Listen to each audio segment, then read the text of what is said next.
I hope you found that really interesting because it's something that obviously irritated me so much when I was working in hotels about data and aggregating data from so many sources. And when I started at Mews, I remember the first thing Matt told me is there's no more night audit. And I said to him, how can there not be any night audit anymore? And he says, because there just isn't anymore. And the answer, and his question he asked me was, why do you still need it? And it was something he was told when he obviously started working and building what we have today.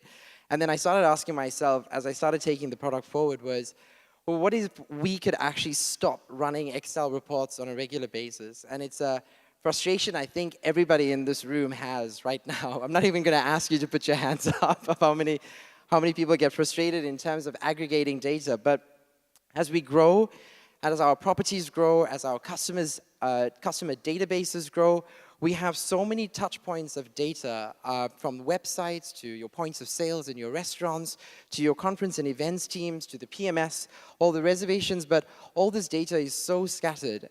So when I started this project probably about a year ago, believe it or not, when I wanted to take data to the next step where literally by flicking a switch, your data starts getting aggregated. And what I believe and what we've been working on in terms of a set of reports that we think hoteliers need today to analyze and look at the important stuff. And it's obviously going to keep growing as we launch this today.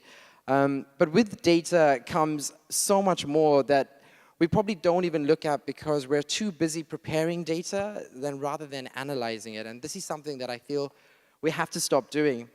So the other reason this project really started was our sales team was going out and meeting hoteliers like yourselves who are leaving previous PMS providers and different companies for that matter. But what happened to all that historical data? And at Mews, we don't like putting any of the old data directly in your system because you're buying a new software. You should have clean data that you should be using moving forward. But the truth is you have all this historic data from your previous provider. So what actually happens to it? Well, this is one of the pieces to the puzzle. But before we even start that, the thing that we wanted to do more than anything is if you were able to purchase our solution and you were able to analyze your data the very next day, and we were able to give you login details for Power BI, what would actually happen? I think would make a lot of people very, very happy very quickly.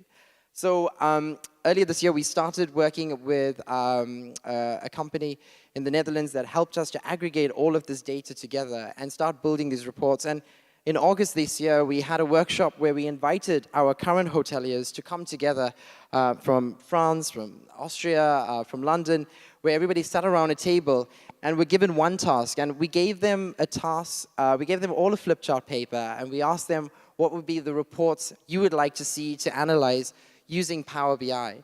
And the meeting was actually very different because every hotel has so many different reports, but strangely enough, they're all so similar around the globe. And what we were trying to do moving forward is to create a set of reports that is not only very intuitive for you to analyze your business, but over time almost kind of standardizing and setting a default set of reports that we move forward. I'm going to stop talking now because I'm going to show you what we did. So one of the things, obviously I come from a revenue management background and a marketing background and a sales background. And it's funny you mentioned about cooking actually, because I wanted to be a chef originally and putting ingredients together, but I soon realized there were so many onions to cut, so I quit. But strangely enough, one of the things that we did with the data when we were aggregating all of this is typically what do hotels look to use on a regular basis? And you've got so many departments, but even from management down to your reception team, data isn't fluid enough for everybody to either comment, ask questions, because there's certain reports at certain departments people get to see. But I always ask myself the question, why? Because even for us at Mews, even our most junior employees get to make an impression or ask the right questions, and we take benefit from it. So why shouldn't every department within your hotel have access to a BI intelligence tool that gives answers to general things that we probably as managers don't always think about? So we created a set of reports. So typically, as a hotel, we created a manager daily report. This is the one we probably like to see the most. But this report was created along the lines of, well, what is every day actually performing against your budgets? And this is also another thing. Using Power BI, we can have multiple data sources, so we can even put your budgets directly into Power BI, and therefore you can aggregate that against your budgets, and you can see your variance and so forth. So this was one of the most important things. And what you've probably already seen from Power BI was you can manipulate this data by simply clicking on a date, simply clicking on a pie chart, analyzing multi-properties. So if you're a chain or an enterprise property, you have multiple properties in multiple locations for that matter, and aggregating group data, gosh, it's probably one of the hardest things I think any group reservations or revenue manager has to perform. I found the marketing one probably the most interesting, and there's obviously different departments from different hotels in the room today. But what I found really interesting was marketing was obviously something super basic that nobody looked at really behind the detail. And the thing that I found really interesting with Power BI is Google Analytics is one of the sources that can be aggregated against your PMS data in the same solution. How often do we actually aggregate those two sets of data together? And this is what we've actually started working on, is starting to map out all of the different things that a marketer should actually be looking at on a regular basis. And thanks to our hotel partners that came together for the workshop in August, that actually drew out this dashboard and said, these are the things. Obviously, this will evolve as we move forward, but we found this super interesting in actually trying to look at, well, what would this information tell your marketer to do? Would your PPC campaigns change automatically? Would your marketing strategy change from being all print now to move to digital? These are the things what these data sources are actually meant to do. We created multiple different management reports. I found myself as a revenue manager sitting in a room and being asked loads of questions at a meeting. Well, can you tell me what the split of our OTA revenue is that came in December for all females over the age of 30? And usually I'd answer, can you give me 60 days? And I would prepare this for you. But this shouldn't be the case anymore. This data sits directly in your PMS. Having access to it should not be a faff. It should be something super easy for you to aggregate really quickly. And this is what we've actually done now with the data. We've done also some really good stuff, because what I also found as a revenue manager is I was always trying to look at the peak dates in the year where I had an average rate and also the revenue that I was performing. And what I always found is the days that were working really hard and we were at a 90% occupancy always had the cheapest average rate against all the other days that weren't so important. And I always found this really interesting. So when we sat down and discussed this, this actually came from one of our hotels in Paris. And this is something they look at on a daily basis. This actually came from our hotel here in London, the Good Hotel. And one of the things the revenue manager asked us was, she never understood when her booking window by market segment, by source, by OTA, actually when reservations drop in. Now, I know that is a bit of a mouthful, but this is the sort of level of granularity she was trying to analyze, and it was totally valid. And this is something we didn't even actually think of at the start or at the scratch when we started designing all of these Power BI dashboards. But this was really interesting, and with a couple of filters and clicks, she's able to access this data straight from our PMS immediately.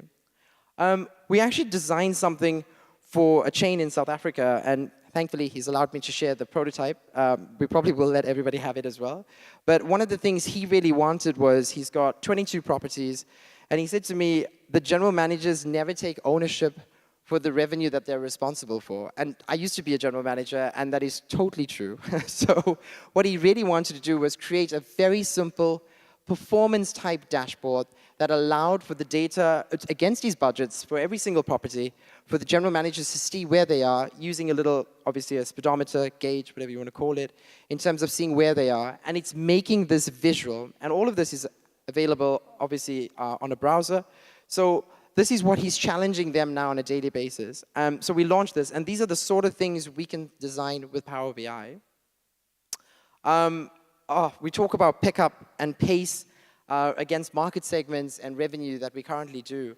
And I think it's what we all look at. As a revenue manager, I always worry what we're doing year on year in terms of pace. But the beautiful thing about this is we can actually put all of this data directly in from our PMS straight into Power BI.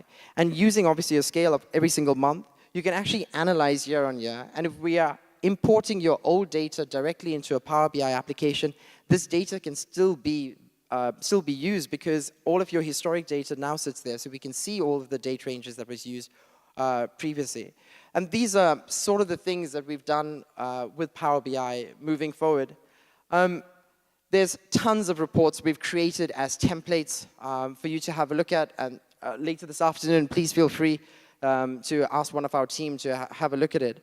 But the other thing that we've done, and I know there's a couple of hostel chains here in the room, it's a frustration when you have multiple spaces like beds, dorms, and rooms, and not being able to analyze a single metric of data. And when we built this, we actually took all of the market segments of hospitality or hospitality accommodation into consideration when we actually built this. And the beautiful thing about this is we're actually giving this away for free to all of our enterprise subscription clients. And if you're already on it or you're going to join us, you're going to get instantaneous access to this as easy as that. No faff, nothing. We're going to switch it on for you. Your token will be released. Your data will start flooding in. And you'll have your login details within a matter of days. And this is something that was really, I guess, truly personal to us at Mews, because the whole idea of buying a solution or software or a platform is to perform a function, but ultimately that function needs to be able to spit out something that you can make decisions from, and that only comes from data.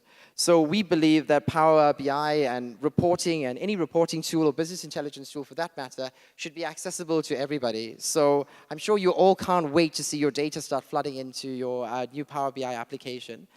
So if you want any more information, our sales team and account managers are somewhere, everywhere in the purple shirts. So please feel free to ask them during the drinks this afternoon, and we'll be more than happy to show you all the reports we created. We've got a demo environment as well. So yeah, that's pretty much it, and Power BI and Mews. I hope you enjoy it.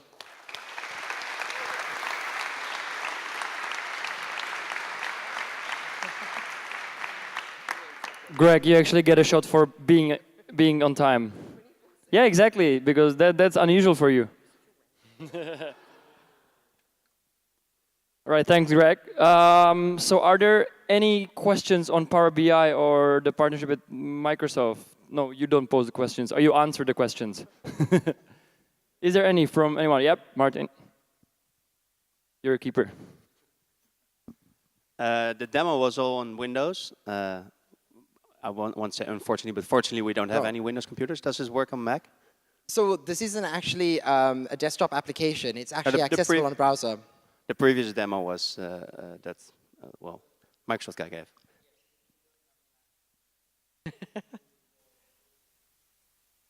You want to come up, Manu, and just talk to the mic? So we don't have a Mac version of desktop tool, but you can consume on Mac. So yeah, are we pushing you to buy Windows? I don't know. The browser thing works. It's just that you need one Windows machine to build it, and then everyone else can consume. And the one I was referring to is going to be on a browser. Just open up any browser, Power BI, so log in, and you're good to go. Yeah. I mean, you can outsource that to someone, and they can build it for you. You can't build, you can consume. So building is with the desktop app. So you can consume. We're getting better, you see. Yeah, we're getting better. We've got an app to consume, right? But as a start, like the cloud, the browser application is actually fantastic. So you're going to get a chance to actually have a look at it later. And I have to say, the mobile. The application on the mobile device is just as fantastic in terms of analyzing the data. So I'd suggest having a look at the templates we created, see what it is. If there's any feedback, we're more than happy to take it. Yeah. But I'd say one more thing, actually. So we are quite heavily driven by customer demand. And we have ideas.powerbi.com where people say, I want this, I want that. And that's how the product roadmap is decided. It's literally, people want it and we do it. So there is an ask for a Mac, as you can imagine. So if you just go and upvote that, it's going to help, right? And maybe by as we speak, there's someone building it, but I don't know for sure.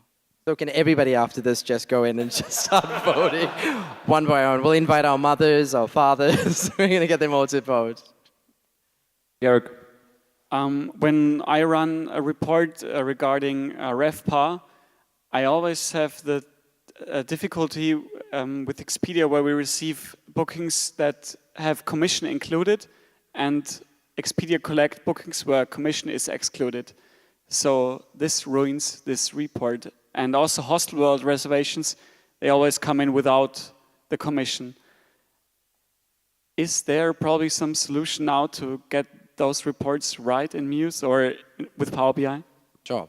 So the hostel world stuff, I'll just tackle with. So this, probably going off the reporting, but we'll talk about it anyway. This not taking reservations into the database with the net or the gross rate of the commission. We have the functionality to obviously in your settings under your OTAs and your contracts, you can actually put the commission back on top, depending whether the rate is received net or gross. Secondly, it's actually not for the Power BI application to obviously resolve this. I'm happy to take you down the road to Expedia's head office and we can talk to them about this because unfortunately I really don't have the control around it. But I'd say as a first step though is definitely we need to check your settings to ensure that we're actually setting up the rates of whether they're coming in net and gross and obviously putting the commission back on top. But if you're going to go any deeper about hostel world and premium listings and the fluctuating of commission, Georg, I'm going to give you a shot at Bekarovka right now. But let's have a look at it afterwards, definitely. Anybody got any more questions about Power BI? Or anything. Anything for that matter. Thank you. All right, thanks, Greg. Thanks, guys, from Microsoft.